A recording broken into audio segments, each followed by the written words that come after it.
Little cards action after dark. Welcome into the PHNX Cardinals podcast, presented to you by the DraftKings Sportsbook app, America's top-rated sportsbook. Be sure to like and subscribe.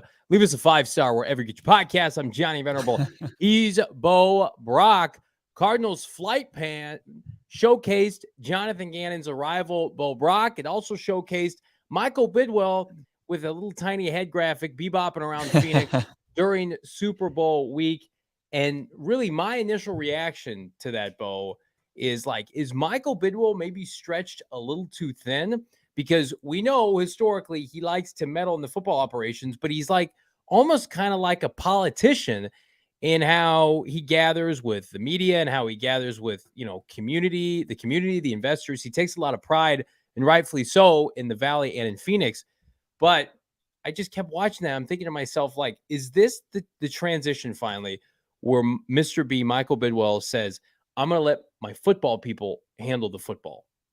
You think he would relinquish the presidency of the Arizona Cardinals? No, but it makes me wonder, like, he's empowering, from what we've seen, his GM and his head coach. For sure. I don't know if the film sessions from last year are going to return, I guess is the best way to put it. No, he's not going to be sitting in there with Drew Petzing, Jonathan Gannon, Nick Rawlis breaking down film from the previous Sunday.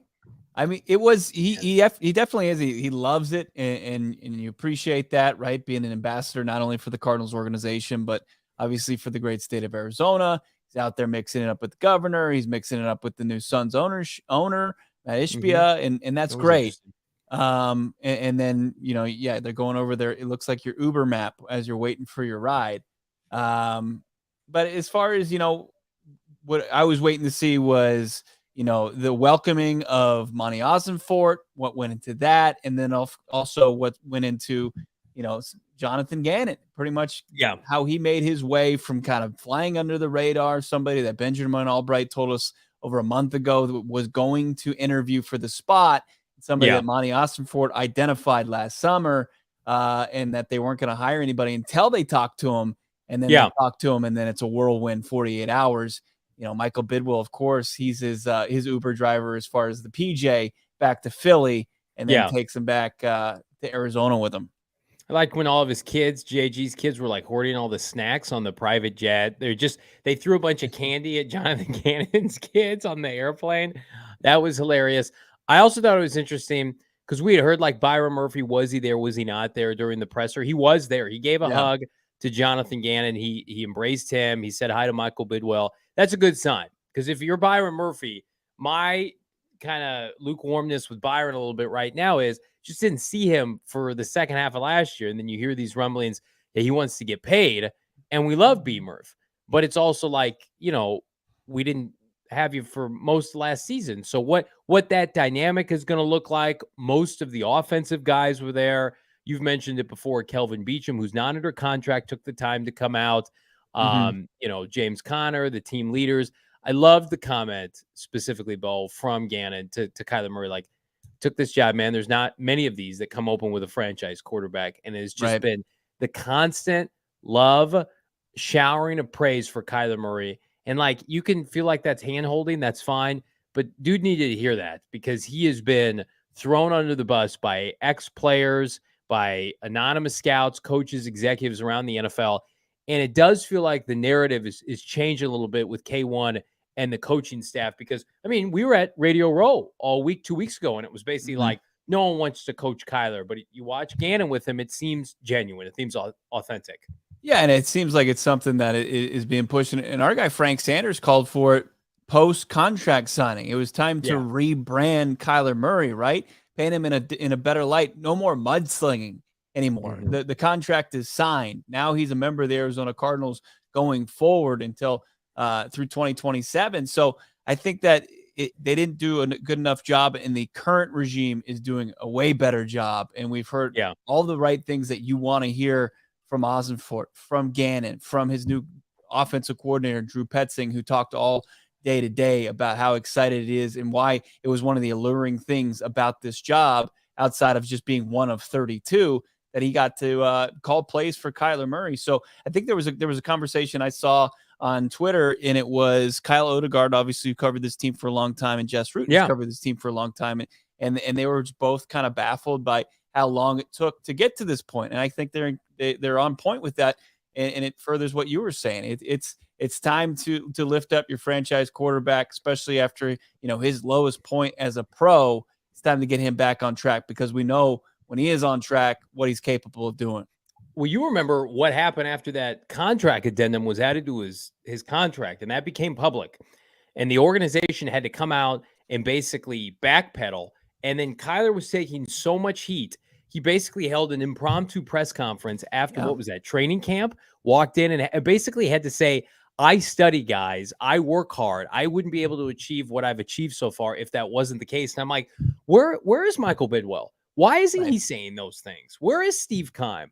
And so maybe there is still a little bit of animosity there. With there was Mr. one B. person. There was one person outside of Kyler Murray, and it was Cliff Kingsbury. And I don't think Cliff Kingsbury could articulate or had a strong enough two legs to stand on there, because we all knew where Cliff was and what his meal ticket was. It was Kyler Murray, right? So it kind of didn't it cheapened what Cliff was saying.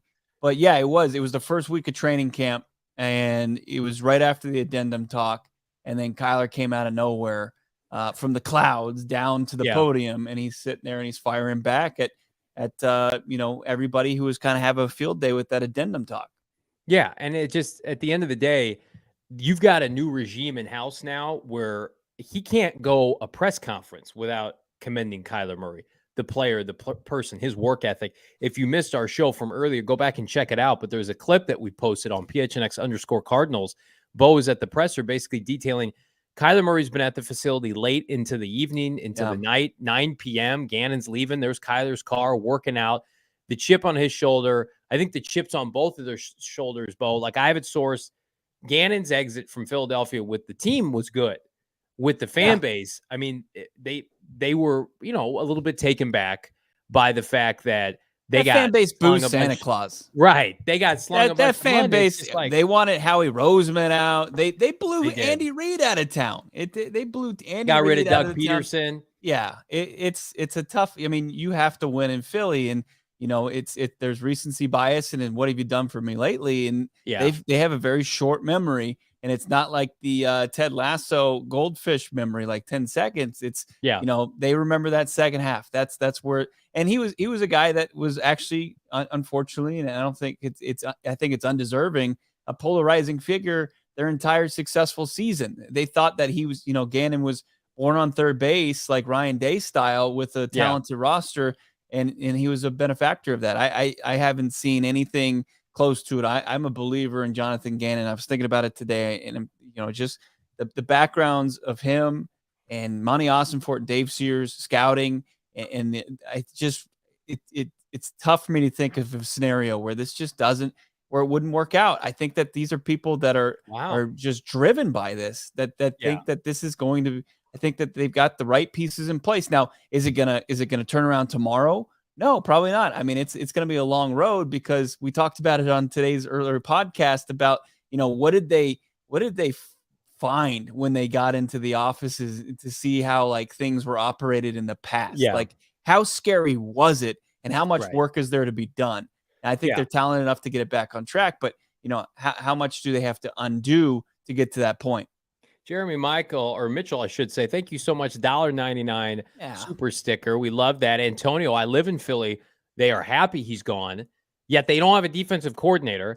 And later in the show, I thought it'd be fun. We could discuss the openings or the prior openings for head coaches and where we feel like, Bo, the Arizona Cardinals fell in the landscape of the 5 vacancies. Because, I mean, let's be honest. We spent the latter half of today laughing at the Denver Broncos for kind of what they've been going through, and not laughing at Vance Joseph in particular, but the fact that Vance was kind of their last go around. They were kind of scraping the bottom of the barrel with a Matt Patricia and a Rex Ryan, and it was supposed to be Sean Payton and Vic Fangio. And you look at the landscape of the Cardinals coaching staff, and I can tell you definitively, like, these core people that Jonathan Gannon is bringing on, Bo, these are the same people he wanted 2 weeks ago, 4 weeks ago, 8 weeks ago. And so it's like, if you can buy in to Monty Ossenfort and his thought process and Michael Bidwill's thought process that Gannon was one of their top candidates, then you should feel good that they in turn are getting a lot of their coaching top candidates to fill out the rest of the staff. This is not the Arizona Cardinals, backing into Steve Wilkes and filling out the staff with guys who probably were a little bit, I don't know, inexperienced for their roles at the time, not based on NFL experience, but just in general. And a bunch of those guys have kind of bounced around the NFL. These coordinators that he's bringing on, Nick Rallis in particular, was viewed as a hot commodity. Would have been the DC in Denver, would have been the DC in Philadelphia, right? Had options and chose Jonathan Gannon. Maybe even more so than the Cardinals. He chose the guy who's in front of it all, frankly. Yeah, he did. And Petzing said the exact same thing. I mean, it was basically, I'm here because I wanted to work for the guy at that point. He's sitting at the podium to my right, and it's Jonathan Gannon. And, it's those relationships that the previous regime lacked, right? Yeah. Those cultivated relationships throughout the years, 15 years for Jonathan Gannon, 20 plus for Monty Ossenfort, 20 plus for Dave Sears, the assistant general manager. And it was more like the Arizona Cardinals had to kind of like just hand out candy or $100 bills to lure people back to the complex and then lock the doors on the previous coaching staff. Like Vance Joseph was a failed head coach from the Denver Broncos, and he needed to redeem himself at the coordinator's position again. And he had some options, but pretty much had to be lured by the Cardinals and said, you get to run the defense. This is going to be your baby. This is what we're going to do. We're going to give you the keys to this side of the football. You let Cliff deal with the offense. And then you look at the rest of the members of that staff, and there wasn't an offensive play caller. And then it was just you threw a couple token veterans in there, guys that were kind of over the hill as far as NFL coaching. And it just wasn't, there was no like synergy to the staff where it's a bunch of guys that want to work together and work along with the players in the front office above them for the same goal. It's that unified front that Monty Ossenfort talked about in his introductory press conference. I love to see it even this early in this new regime. Agent 47, great point. This staff is solid. It's not a desperation staff. Yeah. This is a staff that, I mean, listen, rebuild's a dirty word, right, in the NFL. And there are different levels of rebuild. Michael Bidwill loves the word retool. I think it's somewhere in between a retool and a rebuild. Whereas you've got your franchise quarterback, but you've got significant holes on the roster, and the roster has to resemble now the new vision of your GM and your head coach. But I think the good news is, and I've got Nightingale Sunset, our guy in the chat, or gal, saying, can we get a way too early record prediction? Well, they have a fourth place schedule, right? They play the NFC East, which I think is going to regress next year. Listen, would it shock me? Which is and the AFC North tough division. Yeah, we'll see if Lamar is in there. What's going on with Cleveland's situation? I'm going to tell you right now, like Joe Burr, they get a couple breaks. I mean, like I think 8 wins is not out of the question. I think the over under is going to be. I've heard some rumblings. It's going to be around 5. I would hammer that over right now. When it becomes available, I will hammer the over. I think this team, again, if Kyler Murray's ready to go in like early October and Jacoby Brissett can keep them listen, the NFC is so bad and the quarterbacks in the conference are awful. You got Kyler Murray for 3 months. Oh, here's what are we doing here? We're going to talk. Go ahead. We're doing record predictions. It's February still. February 23rd. What are we doing here? Here's what we're doing. We're cracking open a cold one because this is Cards After Dark, and we're talking about Underdog Fantasy. And while you can't do record predictions on Underdog Fantasy, you can dabble in a lot of different ways because Underdog Fantasy does daily fantasy sports differently. I said it earlier. I'm going to say it again. I'm constantly refreshing Underdog Fantasy. We've got the GM Saul Bookman in the chat. When is Kevin Durant ready to play? Because I want to wager all of my monies on his higher in points come Underdog Fantasy. Come next week. Phoenix Suns, you love to see it. Number 35 alive.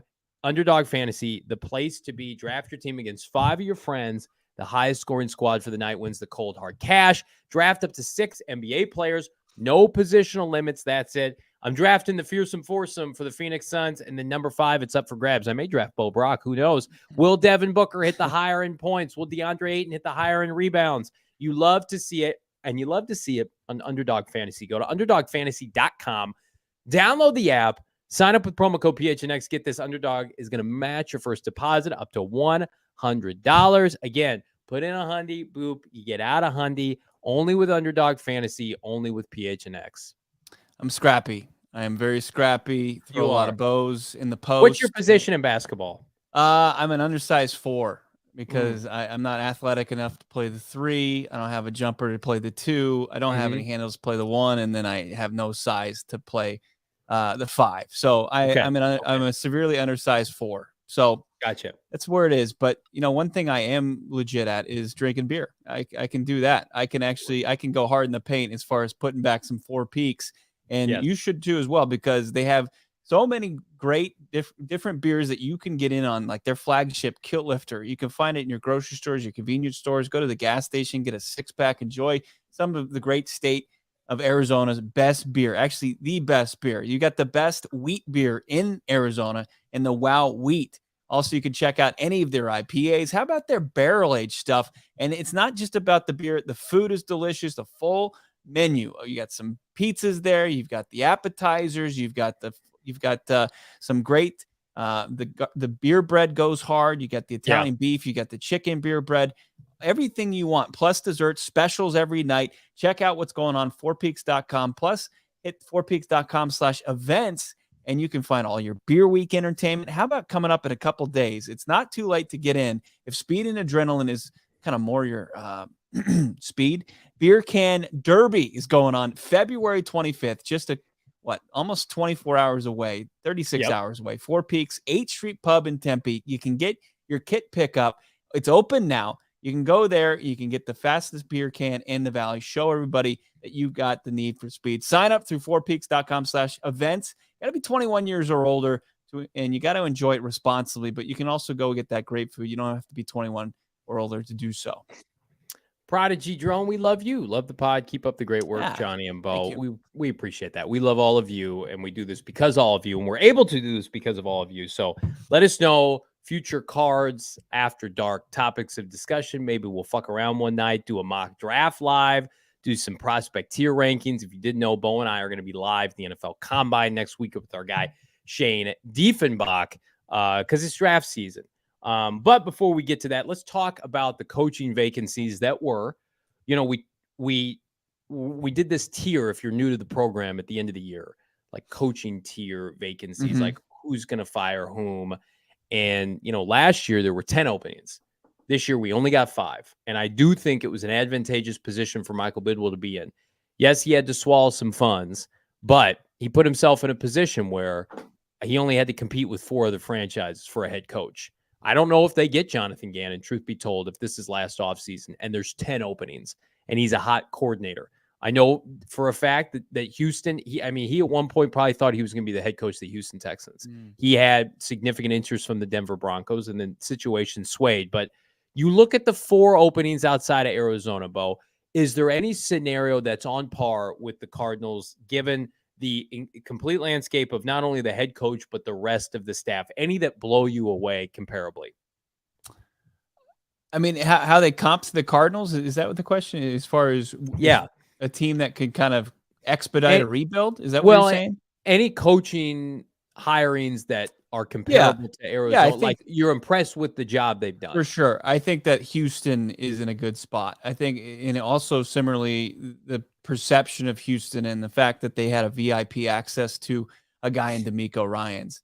And an ass kicker like D'Amico Ryans, and a guy that I think has done a good job in building his staff. And he's going to have, as far as the assets, all the assets that you want.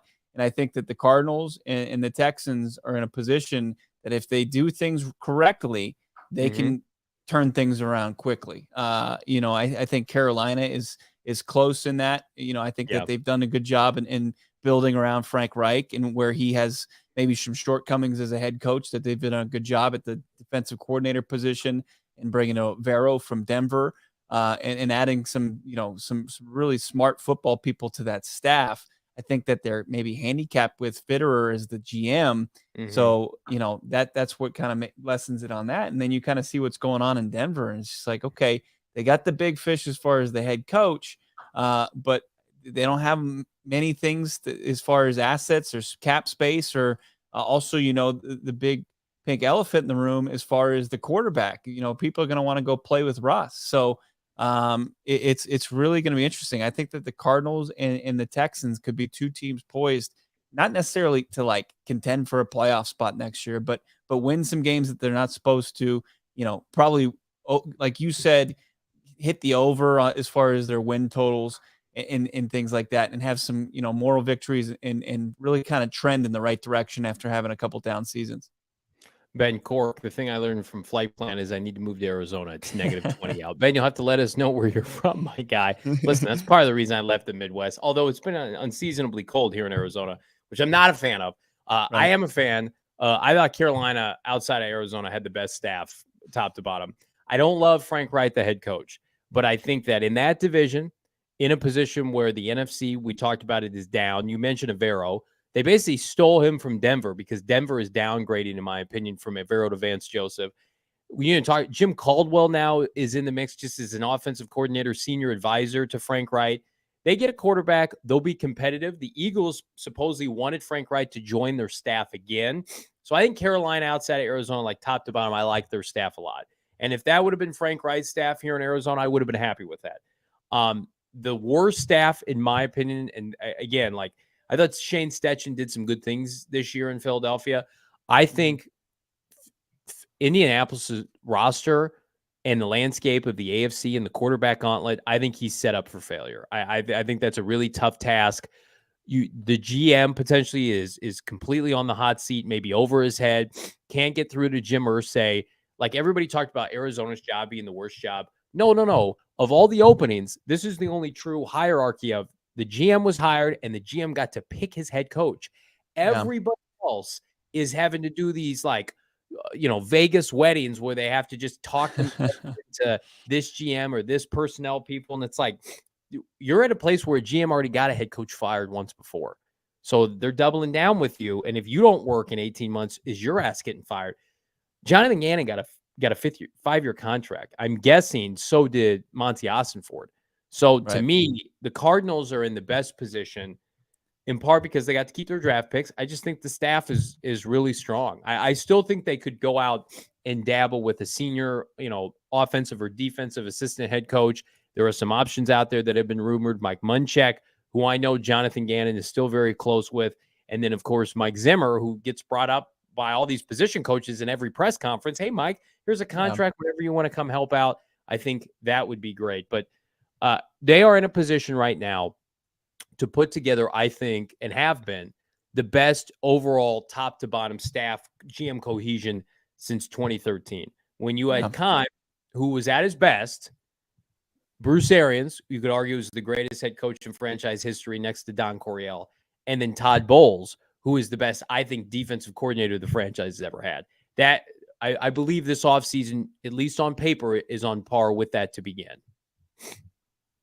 That's interesting. I mean, I wanted to get to what you were saying about Steichen. It's like, when you look at the two Philly coordinators, right? I think that leadership qualities, Jonathan Gannon is like far and away better than Shane Steichen. I think Shane Steichen offenses, like his scheme, it's sound, it's perfect for a young quarterback. It's like an offensive mind that maybe lacks leadership. I'll give a slight edge to Steichen, but it's very similar to what the Arizona Cardinals just moved off of. And it's like, I think when I've been seeing from Gannon, and you see it from tonight's flight plan, that he's got command and he's got direction of where he wants to go, and like not each and every day, but each and every moment of that day, and what message he wants to convey. I think that's so important. If he can empower and delegate to the coaches to put in the right schematics, this is going to be a dangerous team soon. Yeah. Antonio, Sean Payton's staff is mad. It is mad. It's like they are so dependent, and they're paying them the most money on Russell Wilson and Sean Payton working, that they're hoping that it just mitigates all their other issues. Yeah. Because they're a team that has not drafted well. There's rumors Javonte Williams will not be ready until well into next season. He could be on the Kyler Murray plan, if not exacerbated. Jerry Judy's being talked in trade discussions. So we love our DMVR peeps, But that situation to me, like, bears watching because Right. you are what your division is. And I always thought once upon a time, like, Cliff Kingsbury might be a little underrated because he's got to go up against these juggernaut teams in the NFC West. Like, that's Sean Payton and Russell Wilson now. They got to go up against these franchise quarterbacks, the modern day dynasty in the NFL with the Kansas City Chiefs. You're paying those guys a premium. If you're not winning division titles and winning postseason games, it's a failure. Whereas Yeah. Gannon and Monty have the collateral now to say this can take 6 months or 12 months or 18 months or as long as it needs to take. But he mentioned it today, did Gannon, sustainability. We want to be in contention every year in the NFC.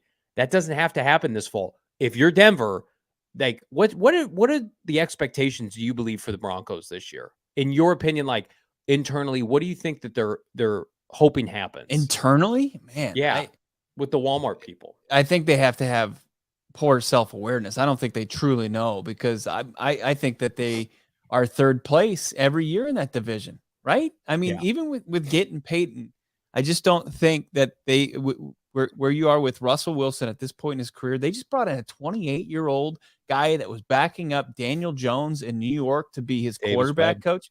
Davis Webb, Russell Wilson's gonna be like, oh yeah, sure, Davis Webb. Yeah, tell me exactly what I need to do, what I'm doing wrong here.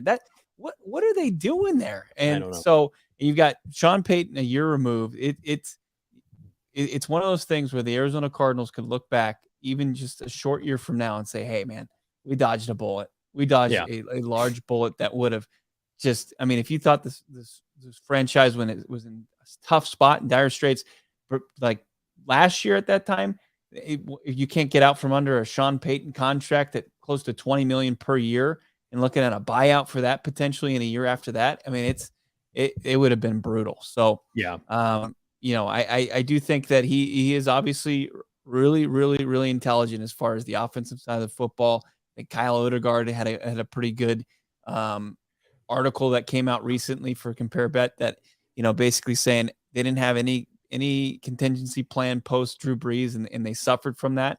So we're going to really have to see how Sean Payton coaches football without Drew Brees and if he can work some magic on Russell Wilson because he's going to have to. Yeah. Unstable kid. The Cards are going to have to prove the haters wrong. Well, I mean, Kyler Murray's public enemy number one for a lot of people. Unprompted. Kyler's not on Twitter making ridiculous remarks and he's not out there, on social media, on YouTube being, disrespectful. People just dislike Kyler Murray. And then they've already convinced themselves that Jonathan Gannon can't coach because he got beat by the, modern day dynasty, Joe Walsh and, Joe Montana in the Super Bowl. Right. Even though he gave up 14 total points in the NFC playoffs. Bill Walsh, I'm sorry.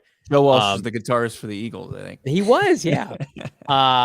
So the Cardinals are in a good spot to play us against the world with everything they do, right? They can do that into training camp, but that's where things have to change is when they put the pads on next fall. I mean, ramping up the energy and the motivation, like that goes without saying because this team was not prepared last year. So Agent 47, Sean Payton's in the NFC. So hard to go to the playoffs there.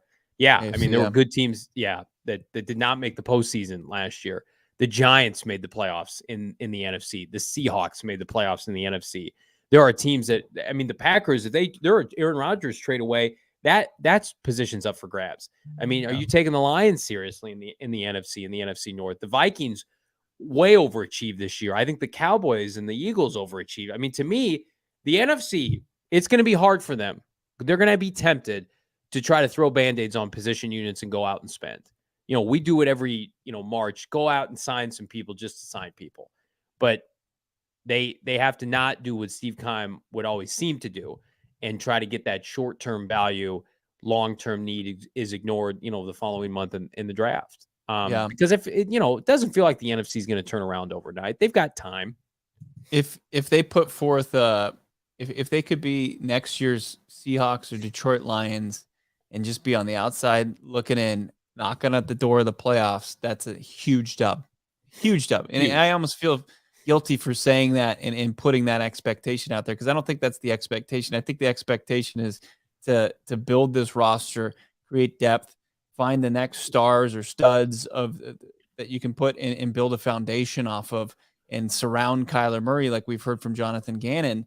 that you can move forward with some building blocks, and that should be what the focus is on, and trying and have maximum effort, and take on the identity of their coach, and also finding out about these coordinators, right? Like they've impressed us so far as offensive coordinator Drew Petzing, but he's got to be able to prove that he can game plan, he can make the in-game adjustments, he can scheme, he can find game flow in his play calling. And then on the other side of the football, Nick Rawlis, the youngest coordinator in the NFL. It's like those two guys are very unproven. We got to figure out if they can hang at the NFL level. We know that they can win a press conference and they can win over their head coach and their peers. But, what are they going to look like as far as those play callers for the Cardinals? Yeah, and we need to have patience. September hopefully is going to look very different than December, and that was never the case for Cliff, or it was, I guess, in the worst possible way, where the team was collapsing at the end of the year. But I think the Cardinals had the hardest schedule last year via Pro Football Outsiders, and they almost won games with Trace McSorley at the end of the year against Atlanta, and they should have beaten Tampa Bay. I mean, you think about all these games with the Cardinals, were they really trying to win that they almost won anyway? And that's how bad the NFC is. They have a fourth place schedule next year. I just, if Kyler Murray comes back in October and looks like Kyler Murray or close to it, they're going to be competitive. I always felt like Kyler Murray at the end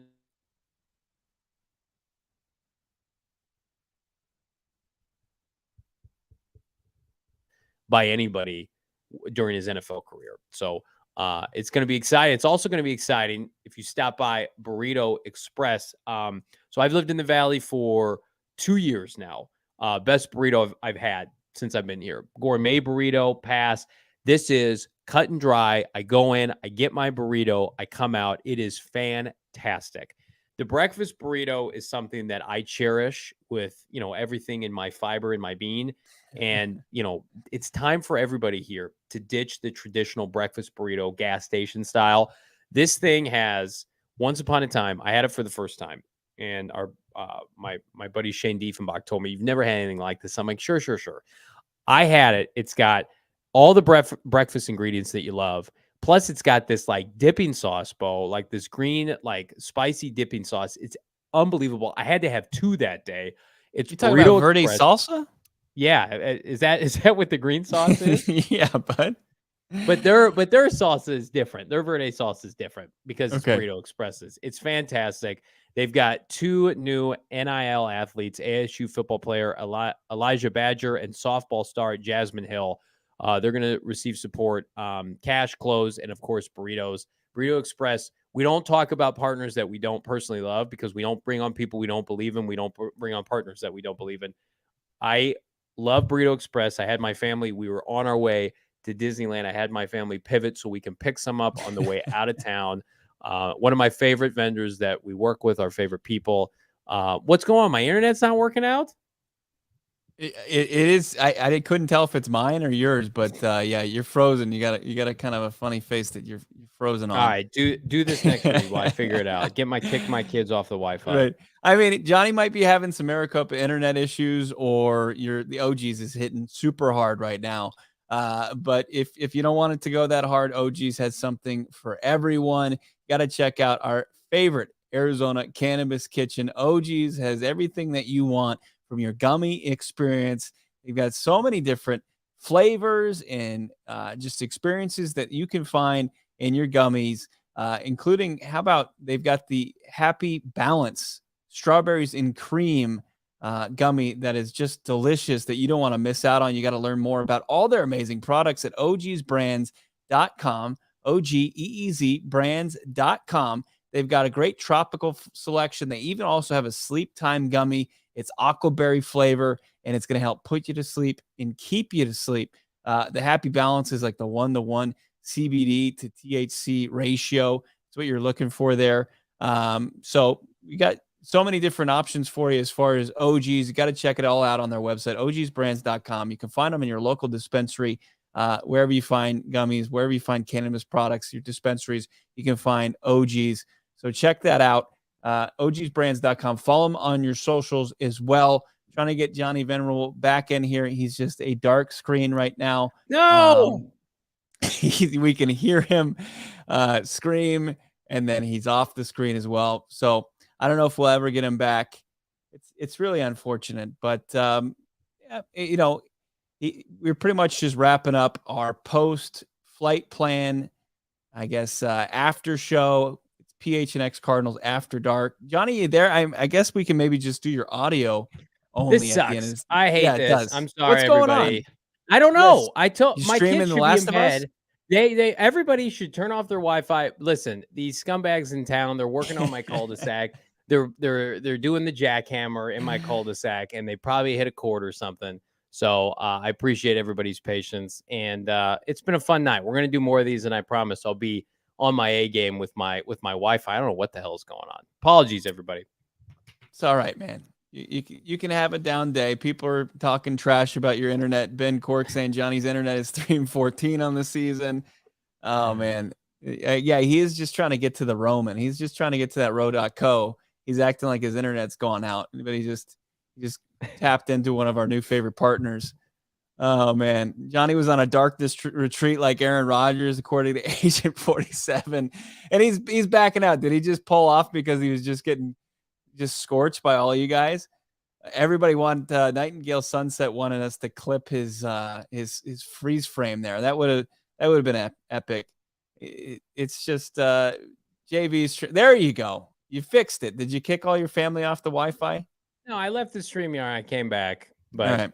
I hate this town so much. We're gonna Do you talk. feel like you're an IT guy now? We're eventually going to get the mayor of Maricopa on. I'm going to just get her my grievances, and I'm going to say Cardinal fans are here, and we're coming after you. I have had enough, Mr. Ranger. Listen, we're going to do these shows. We're going to have some cocktails. We're going to have a good time, and we're going to let you dictate it because you are what matter. Cardinal fans, because this offseason, we own it here at PHNX Cardinals. So fired up, man. I can't tell you. Can I just get on my soapbox for a second? I can't tell you how painstakingly sick I was the night after the season finale, even though deep down I knew they were going to clean house. The possibility that Bo and I were going to have to come on the stream the next day and talk about the fact that they retained Cliff Kingsbury and Steve Keim. So if people are on us for being shills and we're too positive, number one, we love this team, but number two, like they're playing with house money right now. They've got new people. And so we watched that documentary series tonight, and it's just like, this is all new. This is all new. And we ought to be able to go into the offseason in the NFL draft with a mindset that they're going to make real, tangible changes, Bo. Yeah. What was your favorite moment from Flight Plan tonight? I liked when he was talking to Kyler Murray. I mean, I can't get enough of Jonathan Gannon talking up Kyler Murray because everybody thinks, well, Kyler Murray thinks highly of himself. No. Like we get bashed on Twitter. Everybody who gets ripped, whether it's publicly or privately, no one likes to get ripped. And I think that feels like the first time somebody's coming to this kid's rescue. And I emphasize, he's in his mid-20s. Sure, he's making hundreds of millions of dollars, but sometimes you need to feel supported. And I know that maybe he didn't feel supported by the prior regime. Yeah, I'll tell you mine. I'm going to try to recreate it. Are you ready? Yeah. Like this. Oh, hi there. It's the Friday before the Super Bowl, and we've got a big day, so we better get started. See you guys soon. It was the most set up scene, and I was like, "Oh, hi there." Yeah. Oh, hi. Michael Bidwill here, president and owner of the Arizona Cardinals. In case you forgot, I own the team. We've got a big day, so we better get started. You want to come along with us to my luncheon? No, I want you to hire a fucking coach, please. Oh man, but other than that, good work by the organization. I'm sure it was probably even on their behalf. They're like, oh man, we're gonna turn out another flight plan, and a week Tuesday, they didn't have a coach. And I'm sure they were pumped. And that's what the entire episode basically was. There wasn't a whole lot. There was like 2 minutes of the Black Monday press conference, and then not much. There was that scene we just talked about that we just recreated. It was spot on. But most of it was Monty and Jonathan Gannon. And that's how it should be moving forward. I love you, Michael Bidwill. I've seen too much of you over the past 30 days. You came in like a hired gun, like a mercenary, and took care of cameraman what getting lost. needed to take care of, and then let the football people run the football portion of the organization. How did Michael Bidwill wasn't even driving that car? How did two people get into a car without the cameraman and be like, hey, where's I don't know the cameraman. He was like this. He's like, hey guys, out the window. Hey everybody, I got a luncheon. Oh man, I gotta go mix it up with the mayor. Yeah, Get new uniforms, please. That's the last box we got to check. You should check a box. Subscribe to the PHNX Cardinals podcast wherever you get your podcast. We're going to do more of these. They won't be impromptu, I promise. Producer Emma crushing this like she always does. Fantastic with all of our work here at PHNX Cardinals. The magic behind we would the scenes never leave Emma behind. Emma or Shane or anybody that works behind the scenes, we would never leave them behind. Well, I'd probably leave Shane behind, if we're being honest with you. I might leave him in Indianapolis next week if he embarrasses me. We've got so much flipping content coming your way. Exclusive access next week. We're going to try our damnedest to get people within this organization on this show because I know that's what you want everybody to see. He knows it's out of love. Tell us what you want content-wise from Indianapolis next week. Shoot us a DM. Shoot us a tweet. PHNX_Cardinals at Bo Brock at Johnny Venerable. Most importantly, like this video, subscribe to PHNX Sports on the YouTube, subscribe to PHNX Cardinals wherever you get your podcasts. Again, coming off our best month to date. It's because of all of you. Check out our guy, Howard Balzer, gophnx.com, slam the promo code HOWARD. Bo Brock, can you sign us off, but doing it Michael Bidwill style? Sure. Yeah, let's do it. Oh, hi there. Bo Brock, Cardinals reporter, PHNX Sports. You've just watched our PHNX Cardinals flight plan after show. Yeah. We've got so many more shows coming your way, so we better get to it. So have a great rest of your Thursday night. We'll talk to you in the morning. See ya.